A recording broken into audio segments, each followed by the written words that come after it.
salam sejahtera untuk kita semua. Kali ini bareng aku, Suci Melinda, yang akan membantu acara talk show kita dengan tema Pergi atau Bertahan, Dilema Generasi Muda dalam Fenomena Kabur Aja Dulu. Kali ini ya teman-teman, kita udah tahu ya bahwa beberapa bulan belakangan atau awal tahun 2025 itu marak banget hashtag kabur aja dulu oleh anak muda ya, terutama generasi Z. Nah, yang melatar belakangi ya, mungkin yang sedikit aku tahu nih ya, itu bagaimana adanya krisis ya ekonomi yang dirasakan anak muda, bahwa semakin sempit ruang kerja yang layak dan upah yang minimum yang mereka mungkin melihat ya dari orang tuanya, sehingga mungkin mereka yang punya privilege untuk bisa memilih kabur aja dulu. Namun aku nggak tahu jauh seperti apa dampaknya, bagaimana faktornya, atau bagaimana pengalaman langsung anak mudanya. Oleh karena itu kali ini di talk show kita udah ada 3 narasumber keren yang akan membahas mengupas tuntas pastinya. Di sebelah aku udah ada Bu Jenita. Hai Bu Jenita. Bu Jenita adalah seorang dosen dan pengamat sosial Indonesia. Di sebelahnya ada Kak Ahmad. Hai Kak Ahmad.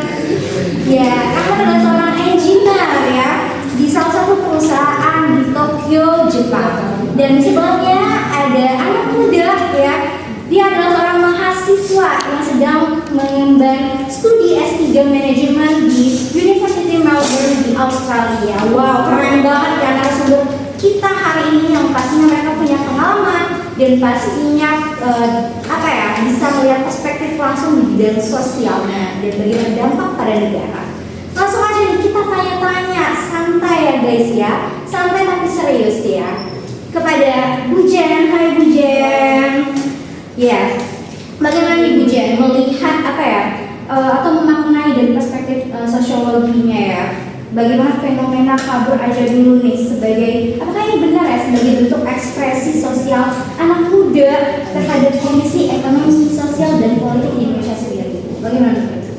Oke, saya rasa ini mungkin benar ya, fenomena hashtag kabur aja dulu ini sebagai bentuk ekspresi anak muda atas kondisi yang mereka alami sekarang, di mana persoalan ekonomi yang semakin hari semakin sulit, ditambah dengan peluang pekerjaan yang semakin sedikit, serta situasi politik di negara ini yang semakin lama semakin buruk, di mana generasi muda merasa bahwa mereka tidak didengar atau tidak didukung. Kemudian fenomena ini tidak hanya membahas tentang kabur dalam artian negatif, tetapi lebih kepada keinginan generasi muda untuk mendapatkan kehidupan yang lebih layak. Seperti yang kita ketahui, banyak anak-anak muda yang memilih untuk berpindah ke negara lain. Generasi muda atau generasi muda sekarang atau yang kita kenal sebagai Gen Z jauh lebih berani untuk mengambil keputusan besar serta resiko. Apalagi sekarang mereka memiliki informasi dan koneksi internasional yang semakin hari semakin mudah untuk diakses. Ya benar banget guys ya. Ternyata kenapa ya baru sekarang ya muncul hashtag kabur aja dulu? Mungkin bisa aja ya bahwa yang sekarang tuh ternyata lebih update nih dari generasi-generasi sebelumnya ya, sehingga mereka lebih bisa melihat peluang ya untuk hidup lebih layak, dan ya mungkin mereka bertemunya itu ya menurut mereka ada di luar negeri bukan di Indonesia ya. Tapi apakah benar ya bahwa hidup layak itu bisa kita dapatkan di luar negeri? Kita dengar pengalamannya nih dari 2 orang anak muda sukses ya, yang mungkin ya siapa tahu mereka memang benar-benar sukses atau mereka punya pengalaman pribadi sendiri ya berada di luar negeri. Gimana nih Kak Ahmad dan Kak Yoga, bisa dong ceritain pengalamannya nih, bagaimana kalian beradaptasi ya terutama dengan budaya di luar negeri yang pastinya berbeda dari Indonesia. Oke, baik, terima kasih Ibu Siti. Bagus sekali ya pertanyaannya. Bagaimana pengalaman saya selama saya kerja di Jepang gitu. Nah, jadi memang awalnya tentu dari dulu emang saya bercita-cita ingin kerja di Jepang gitu. Dari kecil memang sudah ada niat mau kerja di Jepang. Ya tentunya kita kenal Jepang sebagai negara yang memiliki menjunjung tinggi kedisiplinan, menjunjung tinggi waktu gitu, terus menghargai orang yang bekerja keras. Nah, jadi memang tentu banyak pertimbangan dan tantangan bagi saya ya, dimana saya dulunya memang suka belajar mengenai bahasa-bahasa asing, terutama bahasa Jepang, karena itu memang diperlukan ya nantinya.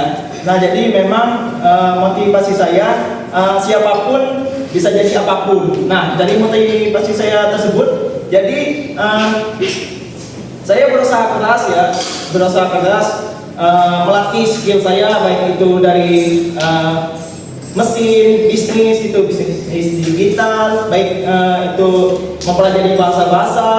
Nah, jadi saya sekarang udah menguasai kebetulan 3 bahasa ya, bukan sombong gitu atau gimana, tapi Gak apa dong, itu sebuah skill kelebihan ya. Kelebihan ya.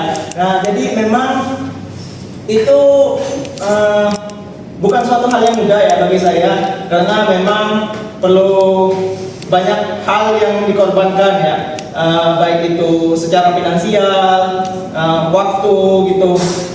Memang jadi bagi saya hal tersebut harus diperjuangkan ya. Nah, pas awal saya datang ke Jepang gitu, terus saya kaget gitu melihat, loh kok memang begini ya Jepang ya, sebagai dianggap negara yang menjunjung tinggi kedisiplinan, disiplin waktu, kerja keras itu berbeda sekali dengan di Indonesia. Nggak ada macet ya berarti ya? Iya, nggak ada macet sama sekali. Jadi, oh ini ya negara maju kata saya kan. Oh ini negara yang sangat menghargai semua perbedaan itu. Jadi saya yang terbiasa di Indonesia dengan santuy, Iya, benar ya. yang intinya saya terjebak di zona nyaman itu. Agak shock pas masuk ke awal masuk ke kerja di Jepang. Nah, jadi memang lagi-lagi tantangan bagi saya itu bahasa. Walaupun saya udah mempelajari ya dasar-dasar dari bahasa, tetap aja ya, yang namanya manusia nggak lepas dari kesalahan gitu. Ini bukan negara asal Iya, ya. benar sekali. Nah, jadi memang itu juga tantangan yang paling sulit bagi saya. Walaupun dasar-dasarnya udah saya pelajari, masih aja ya tetap ada. Namun alhamdulillahnya saya bersyukur bekerja di lingkungan ya, yang suportif itu. Jadi saya bisa menyesuaikan diri saya dan bisa lama-lama terbiasa lah terkait budaya yang ada di sana. Seperti yang saya lakukan tadi itu membungkuk saat menyapa. Nah, itu kan Sangat sopan sekali iya. ya. Jadi itu saya terapkan ya sampai sekarang. Jika mau menyapa seseorang harus membungkuk gitu. Jadi itu merupakan budaya Jepang gitu yang sampai saat ini dilestarikan. Mungkin cukup sekian dari saya. Mungkin lanjut. Soalnya kan Kak Tio Bang mau dengerin gimana ya, di Australia di situ juga impian aku, tapi aku belum tercapai ya guys. Tapi Kak udah tercapai. S3 lah ya, masih muda guys. Silakan Kak Yoga. Ya, terima kasih kepada Bu Suci ya telah mengundang saya. Saya bangga sekali diundang ke acara Bu Suci hari ini. Karena saya kenal betul dengan beliau. Bu Suci ini dia salah satu teman SD saya dulu. Dia termasuk mahasiswa yang berprestasi dulu waktu di SD. Dengan sejarah ya. Nah, jadi seperti kata Pak Ahmad tadi ya, kalau kita membandingkan Indonesia dengan negara luar, itu beneran jauh berbeda teman-teman. Baik dari segi culture-nya, sikap masyarakatnya, peraturannya, ataupun sistem-sistem yang ada di negara tersebut. Nah, jadi buat teman-teman nih yang pengen juga nih, yang ikutin tren kabur aja dulu nih, kabur dari Indonesia pergi ke luar negeri untuk mencari kehidupan yang lebih mapan gitu katanya. Nah, namun perlu teman-teman ketahui juga nih, ada banyak tantangan sebelum teman-teman pergi kabur ke luar negeri, itu butuh persiapan yang sangat-sangat ekstra teman-teman. Misalnya kayak saya ya di Australia ya. di Australia itu teman-teman jangan harap untuk mendapatkan jabatan yang tinggi, apalagi kalau teman-teman nggak lulusan universitas Australia tersebut, teman-teman. Jadi saya punya kenalan Ibu Suci, dia itu seorang dokter spesialis bedah di Jerman. Kemudian dia menikah nih di Australia sama warlock Australia, jadi dia menetap di Australia. Setelah dia di Australia, dia melamar sana sini ke rumah sakit lokal, rumah sakit yang yang punya nama lah gitu. Nggak satu pun diterima dia. Sekarang dia hanya sebagai SPG di Australia, SPG parfum gitu. Nah, jadi teman-teman bayangkan gitu, dia sebelumnya di Jerman itu bekerja di rumah sakit yang cukup punya nama lah gitu. Apalagi dia sebagai dokter bedah gitu, punya keahlian bedah. Tapi ketika di Australia dia hanya sebatas SPG parfum gitu. Kenapa ya? Ada kondisi apa di Australia? Nggak tahu, jadi di Australia ini mereka lebih mengutamakan mahasiswa-mahasiswa yang lulus universitas mereka gitu. Jadi orang-orang yang lulus dari universitas itu kayak diprioritasin gitu.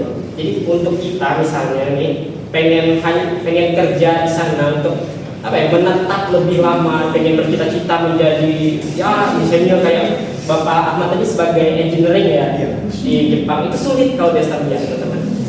Jadi nggak semudah itu. Jadi tantangannya itu berbeda. Jadi setiap negara itu di Jepang beda, di Australia beda, Taiwan beda semua gitu. Nah, kondisinya itu juga yang bikin saya kalau lihat culture shocknya itu, saya di sana budaya itu awalnya saya menganggap gini, semua orang barat itu sifatnya individualis, teman-teman. Saya berpikirnya segitu awalnya. Tapi setelah saya ke Australia, ternyata mereka lebih ramah dari Indonesia loh. Iya. Ada beberapa peraturan yang tertulis di Australia. Pertama, kita akan dianggap jahat kalau kita nggak menyapa orang yang kita ketemuin gitu. Iya. Selama saya di sana. Terus kita juga akan dianggap sebagai penjahat kalau kita misalnya ngadain pesta, tapi kita nggak ngundang tetangga kita gitu loh. Apalagi pestanya sampai malam tuh, wah kita bakal diomongin tuh, kamu ngundang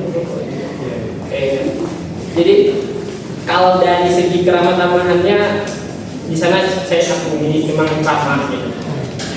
Nah, yang jadi bedanya dengan Indonesia, Australia ini juga mereka cukup ketat dengan aturannya.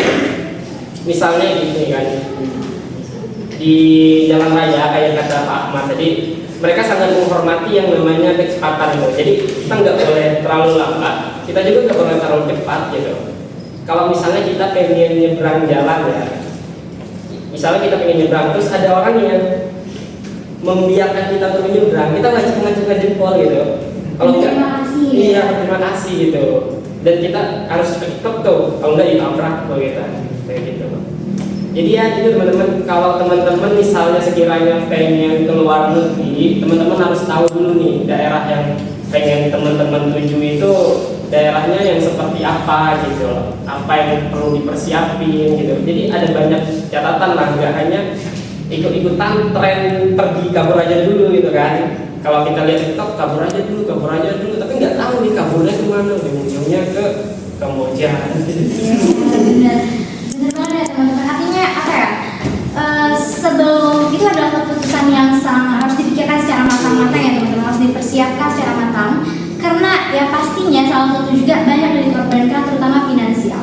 Gak sedikit uang yang dikeluarkan untuk berada di luar negeri ya, terutama kalau kita perginya itu dari dana pribadi ya. Mungkin Kak Yoga sendiri dia beasiswa ya guys ya, dia beasiswa LPDP ya guys ya. Makanya dia mungkin sedikit punya privilege nih ya untuk berada di Australia. Tapi buat teman-teman yang asal aja nih mau kabur aja dulu karena capek di Indonesia nih lagi banyak demonstrasi misalkan ya, tapi nggak semudah itu teman-teman ya, banyak banget yang harus kita persiapkan pastinya. Dan ya juga lihat dulu nih daerah mananya, terus siapa yang membawa kita ke sana, karena kita lihat juga ya beberapa berita belakangan bahwa beberapa ratus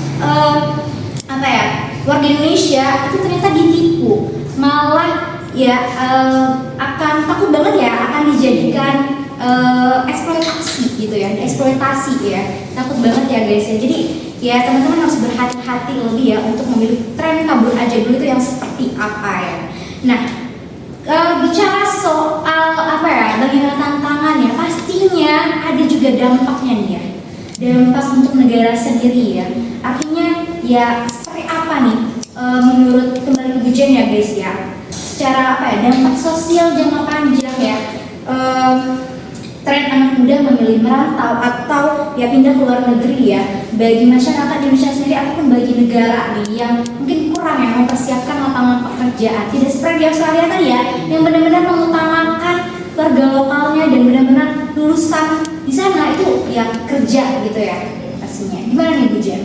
Oke, kalau kita berbicara tentang dampak jangka panjang ya, saya rasa bisa banyak kemungkinan yang akan terjadi di negara ini.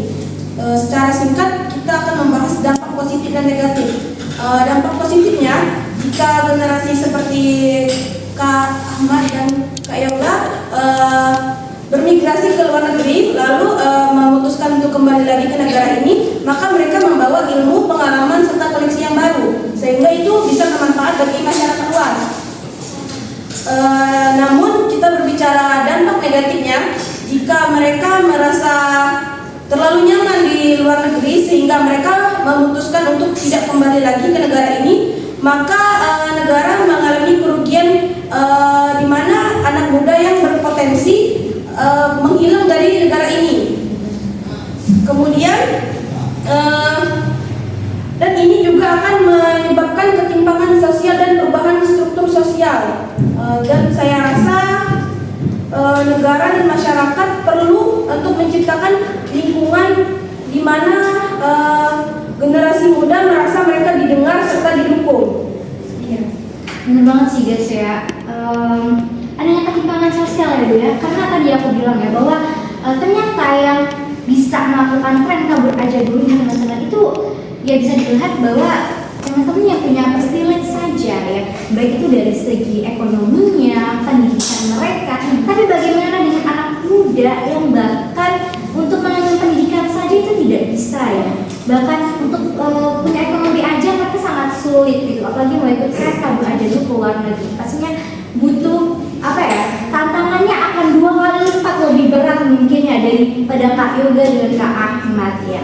Tapi apa ya, apakah benar ya di sana kita akan mendapatkan hidup yang lebih layak tadi seperti Bu Jen katakan ya, dan apakah mereka ketika membawa positif energinya ya kembali ke negara, apakah itu benar-benar terjadi? Gimana nih apa ya respon sendiri dari kedua anak muda ini, dari Kak Ahmad dan Kak Yoga? Apakah apa ya menurut kalian tren kabur aja dulu ini apakah benar bentuk pelarian yang tepat gitu dari peluang hidup yang lebih layak sebenarnya? Oke, baik. Jadi menurut saya terkait tren kabur aja dulu ini sangat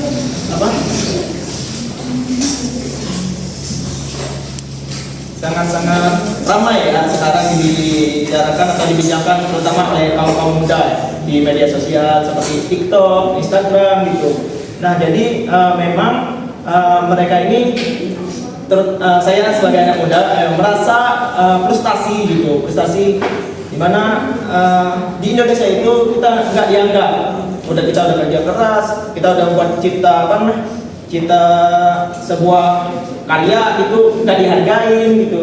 Terus selain itu nyari pekerjaannya juga susah, gimana anak-anak muda itu nggak stres gitu. Nah jadi banyak dari anak muda yang ingin keluar negeri, terutama untuk mencari pengalaman, kembali seperti yang saya katakan tadi, untuk menambah hal-hal yang baru, menambah wawasan baru gitu, dan merasa bahwa di luar negeri itu lebih dihargai. Nah jadi memang menurut saya kata dari kabur itu bukan berarti lari dari tanggung jawab. Jadi menurut saya itu merupakan sebuah langkah awal untuk kita lebih berani gitu, lebih berani untuk mencari peluang yang lebih baik di luar negeri, ya, tentunya. Siapa sih yang nggak mau tinggal di luar negeri gitu dengan keadaan Hidup yang layak. iya hidup yang layak gitu. Nah jadi menurut saya kabur aja dulu ini memang perlu banyak pertimbangan, perlu adanya pengorbanan seperti yang saya omongin tadi. Nah jadi bagi teman-teman semua ya yang mau ikut ya tren kabur aja dulu, siapa saja boleh ya boleh ikut. Namun ya kembali lagi harus banyak yang dikorbankan, harus banyak yang dipertimbangkan gitu. Seperti yang dikatakan Kak Yoga tadi juga. Kalau kayak di sini nggak bagaimana Kak? Jadi kalau saya menanggapi bagaimana tren kabur aja dulu ini loh. Jadi ini misalnya itu ini kan sebagai bentuk kekecewaan gen muda kita kan ya, masyarakat muda kita terhadap sistem di Indonesia ini, yang mana katanya kita nggak dihargai seperti kata Mas Ahmad tadi kan. Kita mendapatkan kita jam kerja yang berlebihan, upah yang kecil, berbeda dengan negara luar yang kita lihat itu sangat-sangat sejahtera gitu, yang gajinya per jam bisa $50 gitu, ataupun bahkan bisa lebih gitu. Itu di bayangan kita gitu, teman-teman.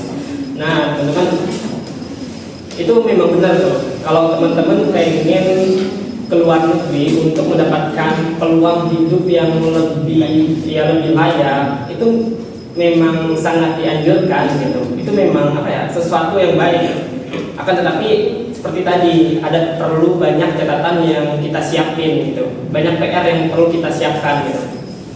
Jadi kita nggak semata-mata kabur aja dulu gitu. Jadi kita perlu mempersiapkan segala macam rintangan yang mungkin akan kita dapatkan di sana gitu. Kalau di luar negeri itu teman, kita nggak bisa sembarangan apply kerja ya. Jadi kita juga perlu yang namanya sertifikasi gitu. Apapun itu pekerjaan, misalnya saya di Australia nih kan. Jadi sebatas SPG aja dari seperti teman saya itu, dia perlu pelatihan dulu itu untuk mendapatkan sertifikasi agar dia bisa menjadi SPG gitu. Nah, tapi di balik beratnya mencari pekerjaan, memang upahnya memang besar gitu. Nah, jadi itu teman-teman. Jadi kabur aja dulu ini kalau kita melihatnya sebagai pelayan, saya rasa itu nggak cocok gitu. Kabur aja dulu ini itu seperti kata Bu Jen tadi kan, itu memang sangat bisa bermanfaat juga untuk kita. Jadi ketika anak-anak mudanya itu kan dia berprestasi nih di dalam negeri, kemudian dia mengembangkannya lagi di luar negeri, alangkah baiknya dia pulang lagi ke negaranya gitu. Karena ada pembahasan teman-teman, sebaik-baiknya dapur tetangga lebih baik dapur sendiri gitu. Terima kasih, mungkin kita bisa. Ya guys, bener banget ya. Kalau dibilang memilih pergi atau bertahan, silahkan pergi aja dulu ya, buat cari pengalaman, buat mengembangkan skill, karir ya, dan jenjang pendidikan yang lebih tinggi. Tapi ayo dong kembali lagi kita bangun Indonesia yang lebih baik, dan ya cita-cita Indonesia menjadi Indonesia yang emas ya pastinya teman-teman semua. Mungkin ya terima kasih buat ketiga narasumber, Bu Jen, Kak Ahmad, Kak Yoga, terima kasih ya. Guys, terima kasih buat para teman-teman yang udah nonton acara talk show kita sampai dengan selesai. Ya, mungkin ini bisa jadi motivasi buat kita semua dengan adanya anak muda yang lebih berprestasi dan berkarir, yang nggak cuma di Indonesia tapi juga di luar negeri. Dan yuk kembali lagi ke Indonesia. Itu aja dari aku di talk show bersama Suci Melinda. Selamat siang, bye bye.